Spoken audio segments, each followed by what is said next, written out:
Come on, it was too perfect not to. Hey y'all, my name is Nat. I hope you're having a terrific day today, and for this video we are going to be doing the Ringing in the New Year book tag. Alright, before we get into anything bookish, make sure to hit like and subscribe down below, as well as tell me in the comments one of your Goodreads or reading, one of your booktube, one of those goals that you have for yourself. Alrighty, so this tag was originally created and I was tagged by Ray at Bookmark Chronicles. I'll put a link to her original video in the cards up above. This should be going out on January 1st if I get all of the editing done. It felt so perfect that I should utilize this tag for the new year. I mean, especially on literally January 1st. Come on, it was too perfect not to. But let's dive on into the questions. First up, best book or series that you read in 2023. So I did talk about in my best books of last year video, which I'll link in the cards up above. I mentioned in that video that I actually went through and sorted them based on what my compile rating came out to. And so based on that, my best book of 2023 was Pandora's Jar by Natalie Haynes. I did really enjoy this, hitting on Greek stories, but also looking at them through this feminist lens and discussing a lot of the themes that go on with the female characters that isn't really explored in some of the original stories or often by some of the other original scholars. I really like this. Obviously, I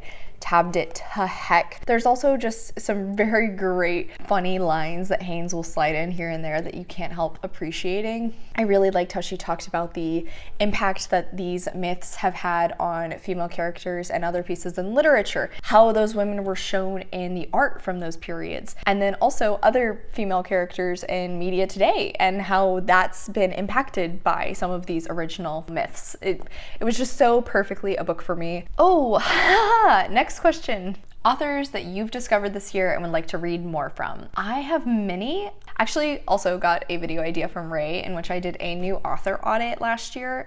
Also, we'll link that in the cards. There were many authors who are new to me that I really want to check out more from. I tried my first Anne Rule book this year and did have, it sounds terrible saying you had a good time with a true crime book, but I am intrigued to try more of her stuff. She has many books in her backlist. I am very excited to see more from CJ Lead after reading Mayfly. She just recently posted like a mood board of her next book and I'm intrigued. My taste buds are tingling for that. It sounds so weird, but along the same line of Mayfly, and I can't wait. Oh, Bolu Babalola, of course, absolutely. I have Love and Color on my TBR and I really need to get to that. I really do, because I adored Honey and Spice so much. And I've heard nothing but positive things on Love and Color as well. One that I definitely will be picking up this year is more from Rin Chiapeko. I say I definitely will because is it Silver Under Nightfall? I think that's the name of their most recent release. Destiny put that on my 12 books by 12 friends.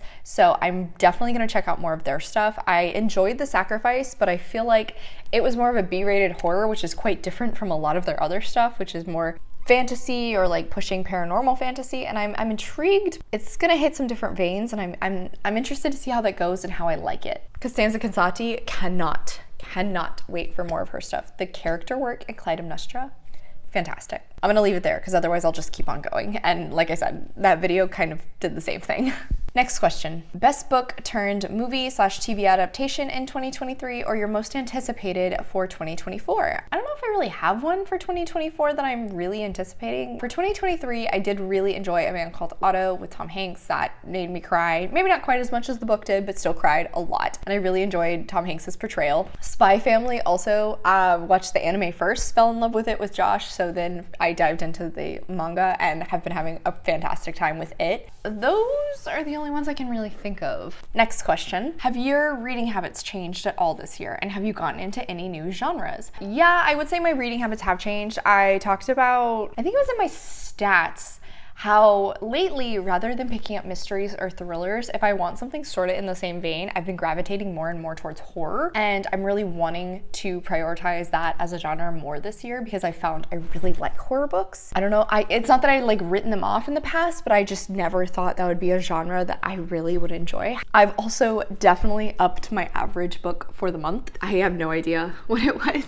in 2022, but I'm sure it was lower. I know for a fact that I read more in 2023 than in 2022. So I do believe my monthly average has increased because it is now around 11 books a month, which is a fair amount, honestly. It'd be awesome if that number continues to increase, but I wouldn't be mad at that because that's already more than 2 books every single week in a month. The one other habit that I think has changed slightly is I am making more time to physically read, which I love. I do really enjoy physically reading. I've fallen in love with annotating a lot more. I've started annotating more on my first read through of a book if I have it physically on my shelves. So I want to keep that ball rolling and stick with that this year. Next question. Favorite ship, romantic or platonic, of the year, or a new favorite character? I'm a romantic, so of course I'm gonna have a few romantic ones. First, do I even have to say Roman and Iris and Divine Rivals? Because I'm sure everybody else is going to talk about them too. One platonic one, or not, I guess.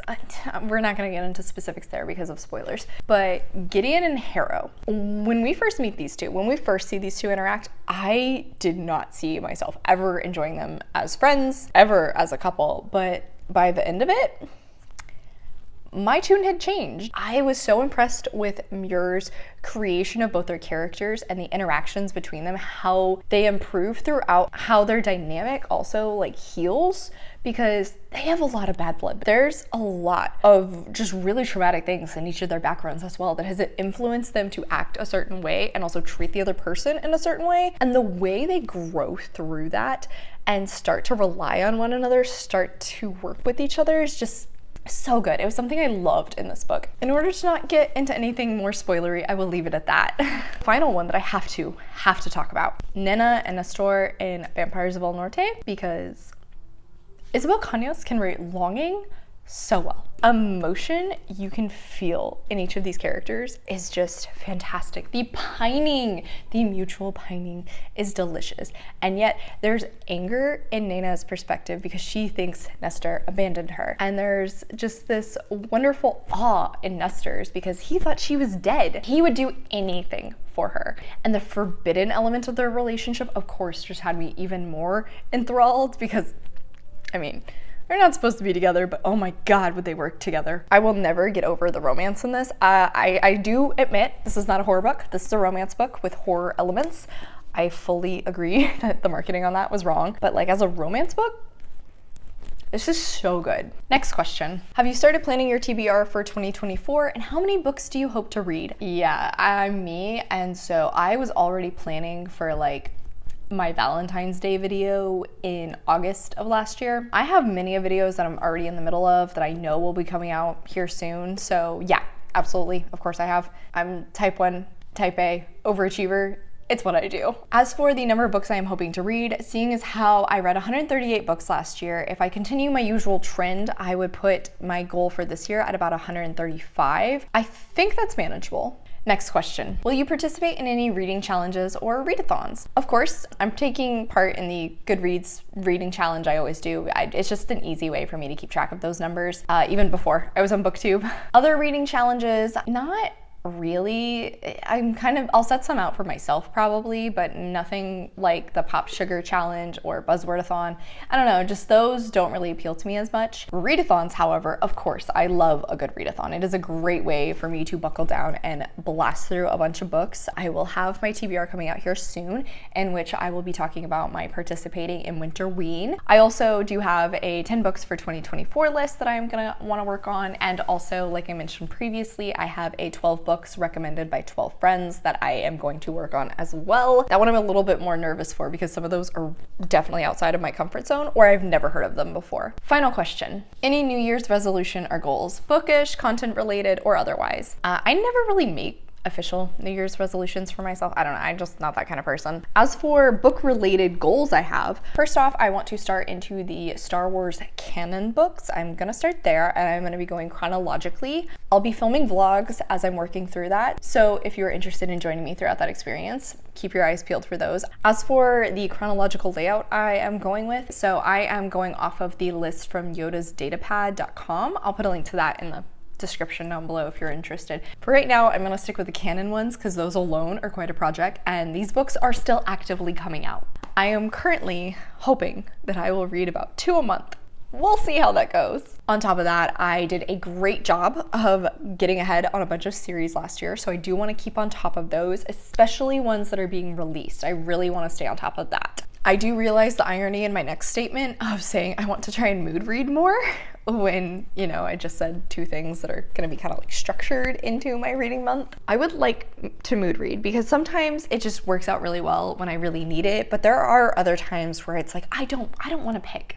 I don't want that freedom. I want something to tell me what to do. And then finally, something that is sort of bookish related, but more like content. I really want to try and host more reading sprints. I enjoy doing it. I just have a very hard time in figuring out when I can do it. My weeks are always so busy. I try and make time for everybody in my life on top of filming, editing, and reading. So, you know, it's difficult for me to always do that. But my goal is to start with doing maybe one a month, and we'll see how that goes. Need to actively plan it, and then once I do that, I should be better about actually doing it. All right, so that is it for the tag. I am going to tag, let's go with Chloe at Chloe Frizzle. I'll put a link to her in the description down below. Please go give her a follow. She is so much fun. All right, and on that note, that is the end of the video. Thank you so much for coming to my channel. I really appreciate it. If you made it all the way to the end of this video, leave a firework emoji in the comments down below. As well as make sure to hit like and subscribe. I come out with videos on Monday and Friday, but until then, I hope you continue to have a terrific day.